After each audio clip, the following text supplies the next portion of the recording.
Hello there, my name's Paul Wooldridge and I'm the Careers Manager here at King Ed's.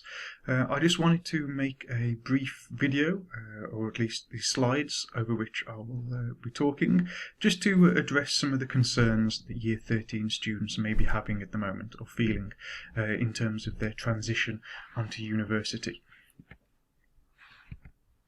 First of all, what exactly are these concerns? Well, from research, it's been shown that there have been a number of concerns that Year 13 students are feeling, the highest of which is concerns with mental health, possible issues with coping with the transition from college to university, which students in Year 13 will be going through over the coming months. It's also a concern for an amount of lost learning due to the various issues of COVID over the last year. People are concerned that there has been a lack of academic study, or certainly compared to previous year cohorts. Also concerns about the digital divide, certain expectations in terms of technology, with some students having access to suitable tech, whereas other students may not. Also the concern about a lack of face-to-face teaching, how much time will actually be spent on campus in lessons, or whether things will be online and virtual. Also concerns about funding, particularly for those additional resources that they may be required to have, such as laptops or Wi-Fi. Now, universities are very much aware of student concerns, and they are offering a variety of different support packages to help. So firstly, I would suggest that all students who have any concern should contact your first choice university and find out what help there is on offer and access that support there. This can be done now. You don't have to wait until you have confirmed the place following your grades. It is important that you can contact them in advance just to find out what is on offer, so you can access that and help for a smooth transition. Firstly, examples include issues with digital funding. Most universities do have hardship funds, and this is something that can be accessed usually fairly straightforwardly, as long as the students fulfill certain criteria. This is involved with transition support, particularly for disadvantaged students, and also includes various funding streams for the purchase of laptops or getting access to Wi-Fi if that's required. Similarly, there are laptop loan schemes available that are being offered by various universities. So these things that could be accessed by students to enable them to ensure that they've got the correct technology in order to access the teaching. As far as face-to-face teaching is concerned, it is fairly hard to know for certain, particularly in light of the lack of certainty in terms of the COVID situation, how much things can change, but it is certain that they may be looking to do fewer large lecture-style sessions and increasing the number of smaller class-based lessons in future, although it is expected that a blended approach will be most likely, whereby there will be a number of online sessions but also small class-based lessons as well. Students shouldn't be concerned about universities honouring their places. All universities are trying especially hard to ensure that all places offered will be honoured. There are courses that have cap numbers, usually because of there's a certain amount, or a limited amount of placements that are capable within that course. But if that is the case, then they are doing their best to avoid the call for deferrals. So that's something to be aware of. As far as bridging the learning, certainly concerns that students may not have accessed the normal amount of academic study as previous years have due to COVID and so forth. This is something that universities are aware of, and it may seem that they are looking to identify any gaps early on, maybe through some testing early on in the course to highlight any areas that students are weaker on. But it's also important that if you are concerned, that you make university staff aware if you haven't had the opportunity to cover certain subjects.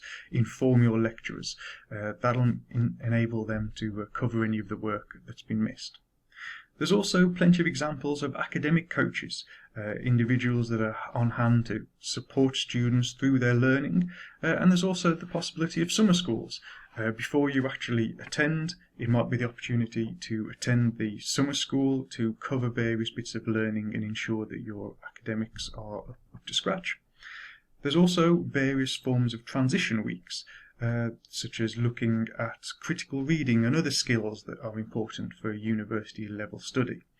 However, these transition weeks won't just be about academic skills, they'll also be looking at practical information and also areas of help with students' mental health, things like budgeting and planning, self-care and the ability to access the various counselling services that universities offer. There are pre-entry support, as I've mentioned, not just summer schools, but it's perfectly possible to access various tours if you haven't had the ability to visit in real life, I suppose, the universities, because you haven't been able to go to in-person open days. Then there are tours available.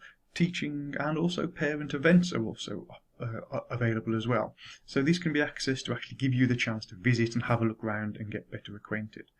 There are also various buddy systems or student ambassador live chat possibilities where you can actually talk to current students who act as ambassadors to the course to find out what it is like and get a bit of an insight before you arrive. And of course there are a variety of various videos and taster resources available from various universities so that you can again get as much information and a best feel as possible for the course and the university before you arrive.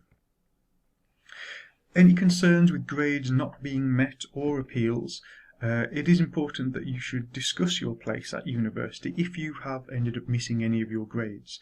You don't have to wait for the grade appeals to come through. It is important that if that is the situation, you speak to the university straight away first.